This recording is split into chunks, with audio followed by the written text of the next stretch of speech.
Mummy जी, अब आप थोड़ी देर आराम कर लीजिए। थक गई होंगी आप काम करते करते। सुबह से आपने एक कप चाय भी नहीं पी है। बैठ जाइए और एक कप चाय पी लीजिए। आपको अच्छा भी लगेगा और आपकी थकान भी उतर जाएगी। प्रेरणा ने जबरदस्ती अपनी सास छाया जी का हाथ पकड़कर उन्हें बिठा दिया और गर्मा गर्म चाय का प्याला लाकर उनके हाथ में पकड़ा दिया। जरूर पिछले जन्म में कोई पुण्य कर्म किए होंगे जो भगवान ने बिल्कुल बेटी सी ही बहू दे दी। इतना सोचते सोचते छाया जी की आंखों में आंसू झिलमिलाने लगे। अभी कल ही तो उन्होंने अपने कलेजे के टुकड़े अपनी बेटी को विदा किया था। बहुत मुश्किल होता है बेटी को विदा करना। अभी 6 महीने पहले छाया जी के दोनों बच्चे कुंवारे थे। बेटा अमन बेटी कोमल से 2 साल बड़ा था। इत्तेफाक से दोनों बच्चों की शादी एक साथ ही तय हो गई। हालांकि कोमल के ससुराल वालों ने शादी की जल्दबाजी मचाई थी, लेकिन छाया जी ने पहले अमन की ही शादी करने का सोचा कि कम से कम कोमल कुछ दिन तो अपनी भाभी के साथ मस्ती से गुजार ले, वरना शादी के बाद तो बेटी पर ससुराल वालों का हक हो जाता है। पता नहीं मायके में रहने के लिए छोड़े या ना छोड़े। अमन की शादी का मुहूर्त नवंबर में और कोमल का फरवरी में। अब दो शादियां। पहले तो अमन की शादी की तैयारियां शुरू हो गई और प्यारी सी प्रेरणा छाया जी के आंगन में बहू बनकर आ गई।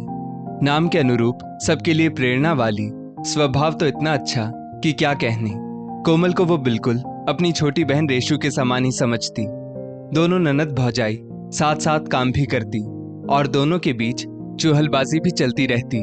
जाड़े के दिन तो वैसे भी बहुत छोटे होते हैं। कब नवंबर से फरवरी आ गया पता ही नहीं चला। अब तो छाया जी का शादी की तैयारियों में हाथ बटाने के लिए प्रेरणा भी वहां मौजूद थी। इसीलिए प्रेरणा अपने मायके पग फेरे के समय 15 दिनों के लिए ही गई थी। उसके बाद 1-2 बार उसके मम्मी पापा ने उसे बुलाना चाहा, लेकिन प्रेरणा ने समझदारी का परिचय देते हुए खुद ही मना कर दिया। छाया जी अपनी बहू की समझदारी की दिल खोलकर प्रशंसा करती।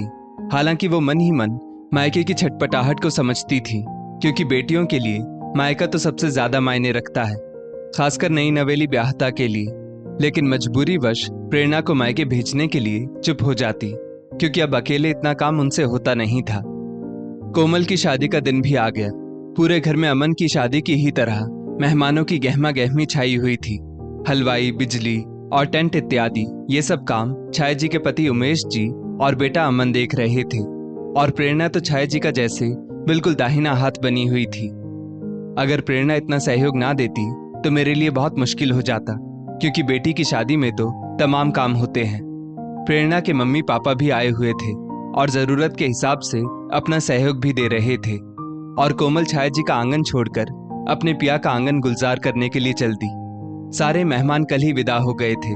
बस अमन की बुआ और प्रेरणा के मम्मी पापा ही रुके हुए थे। और छाया जी सुबह से ही उमेश जी के साथ मिलकर समेटा समेटी में लगी थी और प्रेरणा रसोई का काम संभाल रही थी। तभी प्रेरणा जबरदस्ती छाया जी को आकर बिठा गई। समधन जी, अब हम इजाजत चाहेंगे।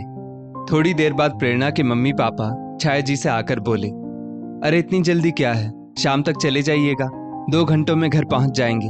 और हाँ, आप प्रेरणा को भी कुछ दिनों के लिए साथ ले जाइए। 2 महीने से वो अपने मायके की देहरी देखने के लिए तरस गई होगी। छाया जी ने बड़ी शालीनता से कहा, जी चाहते तो हम भी यही थे, लेकिन संकोचवश कह नहीं पाए। ये क्या कह रही हो छाया, अभी घर में कितना काम बिखरा पड़ा है, तुम अकेले कैसे संभालोगी सब कुछ। छाया जी की ननद साधना जी उनके पास आते हुए बोली, जी अब तो सारा का सारा काम प्रेरणा ने निपटवा ही दिया है, और फिर मैं अकेली कहाँ हूँ। उमेश जी और अमन है ना मेरी सहायता के लिए। जो कुछ रह गया है वो हम लोग मिलजुल कर समेट लेंगे। पग फेरे के बाद से प्रेरणा मायके नहीं जा पाई है। उसका कितना मन कर रहा होगा मायके जाने का, लेकिन वो सिर्फ मेरी वजह से मायके नहीं गई कि उसकी सासू माँ यानी कि मुझे तकलीफ ना हो। लेकिन कोमल भी तो पग फेरे के लिए आएगी। साधना जी फिर बोली, अभी तो ससुराल गई है कोमल, फिर घूमने फिरने चली जाएगी, और जब तक कोमल आएगी तब तक प्रेरणा मम्मी पापा और छोटी बहन के साथ रह लेगी। अरे मैं तो सिर्फ इतना ही कह रही थी कि इस समय मिल तो ली बहू अपने मम्मी पापा से, थोड़े दिनों के बाद चली जाती। जी ये भी कोई मिलना है, सारा समय तो वो मेरे साथ ही काम में लगी रही। शायद ही सुकून से 2 घड़ी समधन जी के पास बैठ पाई होगी। मायके जाएगी तो माँ के आंचल से लिपट कर 4 अपने दिल की कहेगी और 4 अपनी माँ के दिल की सुनेगी। जिस तरह से मैं कोमल का यहाँ आने का इंतजार कर रही हूँ, वैसे ही समधन जी भी करती होंगी। आखिर मेरी कोमल की ही तरह वो भी किसी के आंचल का टुकड़ा है, और उससे पहले मैं खुद एक बेटी हूँ। छाया जी की इतनी प्यारी बातें सुनकर प्रेरणा की तो आंखों से आंसू बहने लगे और छाया जी के समधी समधन भी अभिभूत हो गए। अब क्या मुझको भी रुलाएगी? एक बेटी तो कल विदा ही कर चुकी हूँ, दूसरी बेटी को भी थोड़े दिनों के लिए मायके भेज रही हूँ। छाया जी अपनी आंखों में आए आंसुओं को पोंछने लगी। जाओ प्रेरणा बेटा, अपनी जाने की तैयारी शुरू करो। सच में मम्मी जी, आप बहुत अच्छी हैं। भगवान इतनी प्यारी सासू माँ सबको दे। प्रेरणा अपने आंचल में सासू माँ का प्यार समेटे मायके जाने की तैयारी करने लगी। दोस्तों, इस स्टोरी को लेकर आपकी क्या राय है, नीचे कमेंट करके जरूर बताइएगा। और ऐसी ही और भी बेहतरीन वीडियोस के लिए हमारा पेज जरूर फॉलो करें। धन्यवाद।